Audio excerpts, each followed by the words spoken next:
Our friend is Ben Golliver, Washington Post NBA writer and a good friend. Ben, so good to talk with you. How you been?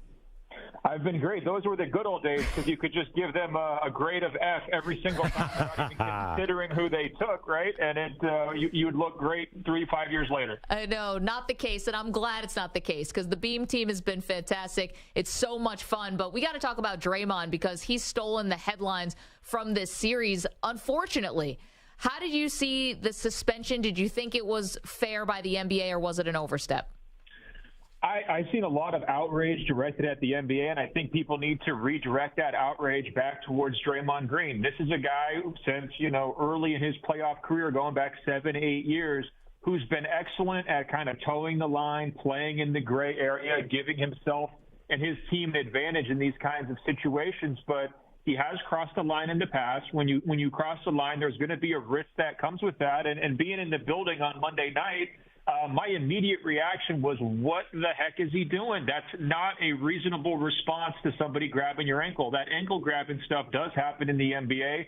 It's definitely annoying. Certainly there's a chance for injury doing what Sabonis did. But the response to me was completely out of line. And I think Draymond was his own worst enemy in the aftermath. I mean, running around the court, potentially, it seemed like lip readers were saying he was kind of hurling some profanities towards the crowd, obviously egging that crowd on. And then in the post-game interview, he was not apologetic. He blamed the refs. He blamed the Kings. He didn't really take accountability for it, and he was just trying to move forward. And I'm not sure that was the proper way to play this thing.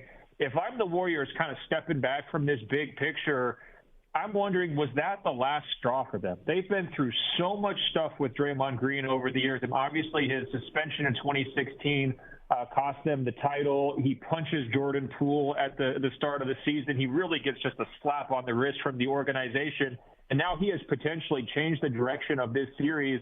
And if they go out in the first round, that's a huge black mark for a group that's been going on deep runs year after year after year. I just wonder what that would mean for his future and for his standing there internally, because they've put up with a lot. And I felt like, to me, not only did he cross the line to get himself suspended by the NBA, I felt like he kind of crossed the line as a teammate and as an employee in terms of letting his guys down.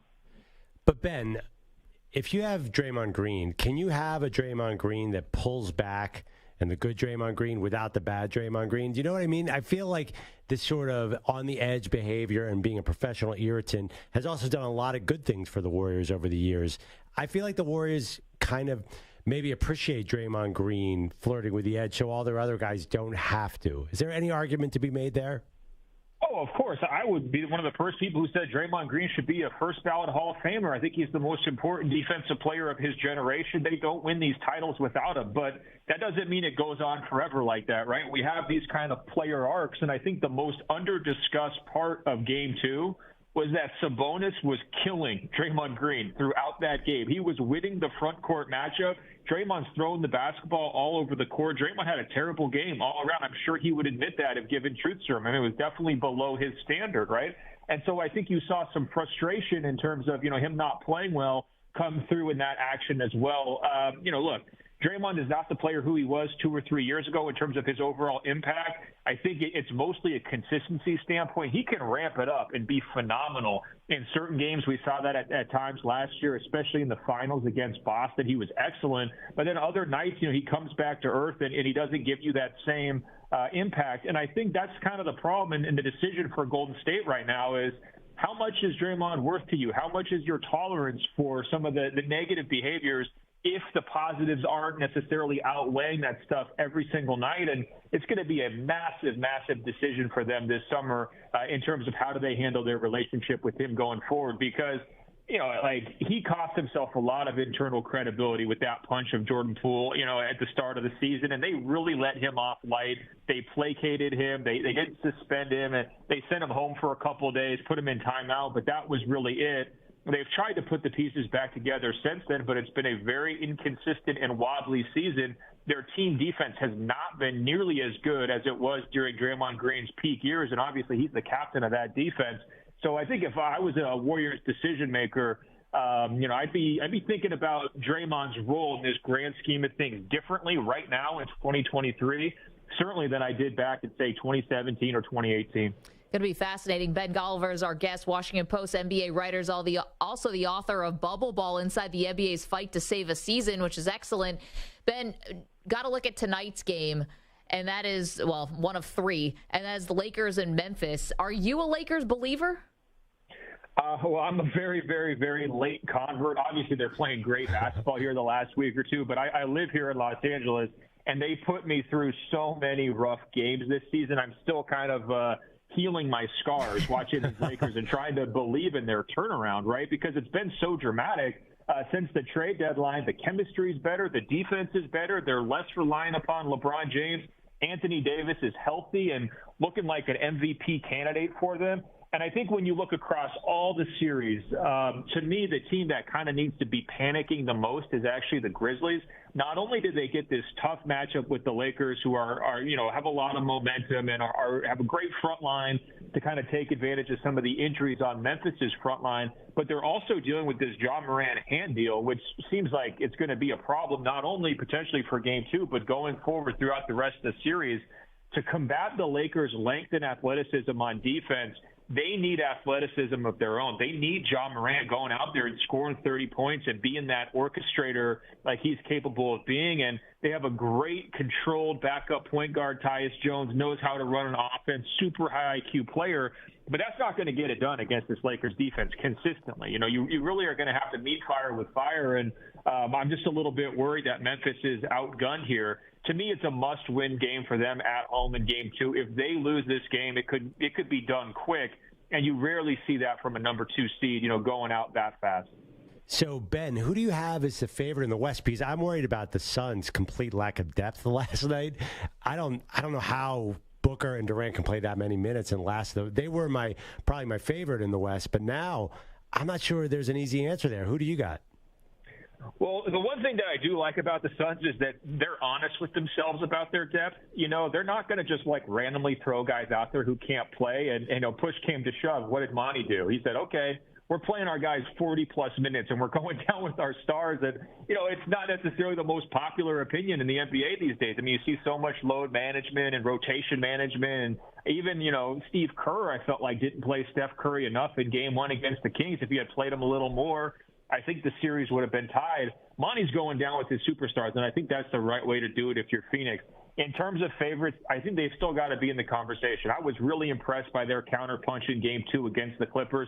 Clippers have been bringing great energy, great focus to that series, and Devin Booker just was unstoppable in Game 2, and I thought their defensive energy also really cranked up among their main guys. Their big guys are playing pretty well, and that helps too. So I think Phoenix is still in that conversation. You've got to put the Lakers in this conversation as long as Anthony Davis is healthy and playing this well. And I do think people are sleeping on the Denver Nuggets. They obviously had a huge Game 1 blowout victory over the Minnesota Timberwolves, and that was aided by a lot of schedule factors. Minnesota was flying back and forth across the country doing play-in games when Denver just had its feet up. But I do think that for a number 1 seed that's kind of answered every question all season long, been super consistent, has star power at the top, nobody ever wants to put them into this conversation. And they've made a Western Conference Finals before with Jokic. They're fully healthy. They've got all their guys. They definitely have some depth questions as well with their bench, but it's a very potent offense, and they have a great home court advantage. So I wouldn't overlook those Denver Nuggets. Ben Golliver's our guest, Washington Post NBA writer. But, Ben, just to circle back for a second on not Phoenix, but on Durant specifically, let's just play this out for argument's sake. Say the Suns go on a run. Say they make it to the finals. Say they win the finals. However you want to measure success for the Phoenix Suns this year, whatever that means to you. What does this do for Durant? Are we done having the Durant legacy conversation, or do you think this adds, takes away? Where are you on that? Maggie, I hate to break it to you. We are never going to be done with any legacy conversations. It's what we're going to do until the end of the time. That's our legacy as media members. It's not a legacy conversation. Thank God. No, I'm here for it. To your point about KD, what are the stakes for the Suns? Title or bust? I mean, at All-Star Weekend, I was kind of asking him those kinds of questions like, what do you have to do here? And he's saying, well, I welcome the pressure. Charles Barkley, Shaquille O'Neal, all these voices saying they've got to do it. There's kind of no other way around it when you trade all those picks, when you're putting together kind of a pseudo super team. Like, you've got to go out there and win it, no excuses. And Kevin was accepting all of that. He's like, bring it on. That's kind of why he went to Brooklyn, for the same reason, why he went to Golden State for the same reason. I think that's how he kind of views things. But I think Perloff's point earlier is an excellent one. Do they have enough to be able to make it through 4 rounds? We saw some injury issues hit the Nets during KD's tenure there, and it sent their postseason run sideways, right? I mean, Kevin's trying to do everything, and Harden's out there on one leg, and Kyrie's injured. If those kinds of injuries accumulate because their stars are playing so many minutes, it's going to be a tough road for Phoenix. But, I think when I step back and, look at like Kevin Durant, kind of the chess master, right? He's trying to move from one organization to the next, and trying to find the right fit. For his legacy, he needs to win one without Golden State. Golden State won one without him. They actually won one before him, too. So all those Warriors guys, from a legacy standpoint, are completely secured. I think for Kevin to take that next step in terms of the pantheon of all-time greats, he needs a ring without those guys, and he's given himself a pretty good shot, a pretty nice setup here in Phoenix, and they should be competitive, I would say, for this year, next year, and probably one more year. They're going to be in that mix. Talking to Ben Golliver, Washington Post national NBA writer. Now, Ben, I'm going to let you have a mulligan because in early April, you wrote a column that was, I'm going to just say it, misguided, that Giannis is the true MVP. And as a Philadelphia 76ers fan, of course, me and my friends use that as a sort of fodder for how people don't appreciate Joel Embiid. say Giannis really is hurt and kind of goes out early. Would that change your opinion at all, that maybe Embiid is a true MVP? No, Perloff, come on, man. You could say Joel Embiid is great. You could call him the MVP. You can't call him underappreciated. He hasn't properly appreciated. He's very properly appreciated. No. I agree with Ben. He needs to win an MVP. Well, look, I respect that opinion. He's obviously right there in the conversation. But I think if you're talking about the most underappreciated stars in the NBA, you got to look at the flyover states, and you got to look at a guy like Giannis, who really gets a fraction of the attention. He wasn't even in this conversation. It was Jokic versus Embiid all season long. Same deal last year, and Giannis has been putting up monster numbers, monster win totals, leading Milwaukee through all sorts of injury issues. And I think, just really didn't get a lot of attention for what he's done. I mean, look at that week when Embiid had that monster 52-point performance against Boston, right? And Boston's like got Grant Williams and Blake Griffin guarding him. It's a phenomenal performance by Embiid. That was the headline everywhere. Doc Rivers is saying, it's the MVP conversation's over. What was it, 3 or 4 days earlier? Giannis took care of Embiid and the Sixers in Milwaukee, had better numbers than him all the way across the board, and there wasn't a peep. Nobody even discussed it, right? So that's what I'm talking about. Look, the Embiid fans, they have a point. He should be in this conversation. He should be an MVP candidate.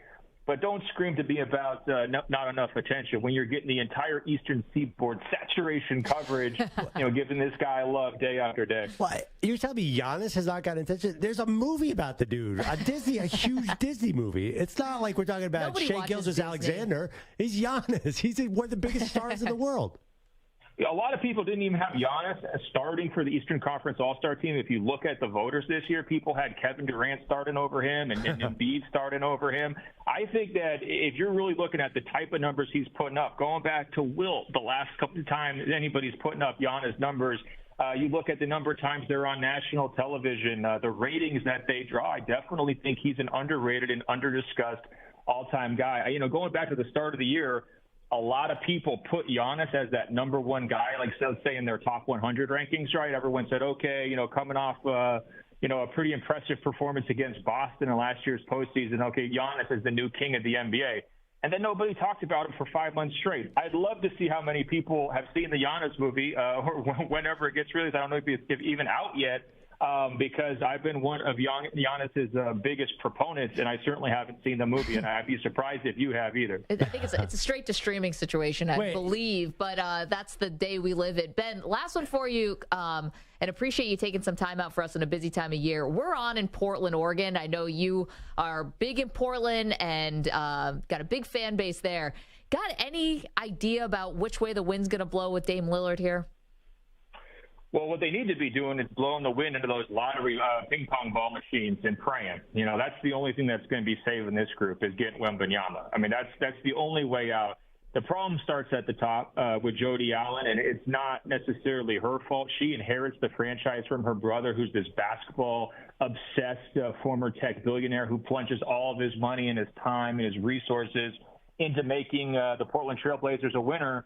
And surprise, surprise, his sister isn't as invested as he was, after his passing, unfortunately. And it's just left that franchise in a state of purgatory. They don't really have a clear direction. They've got a lot of young, new faces in key leadership positions, a lot of people who are just kind of getting their feet wet. And that's tough for a guy like Damian Lillard because, he wants to win now, and he's made that very clear to everybody. It's a very difficult market to attract free agents. It's a very difficult market to, get people to want to be traded to. Sure, you're going to be able to go get Jeremy Grant, but you're not going to be able to get that kind of A-list wing-type player who you really need to turn this team into a consistent winner, from a defensive standpoint especially, because they've just been terrible defensively for more years than I can count.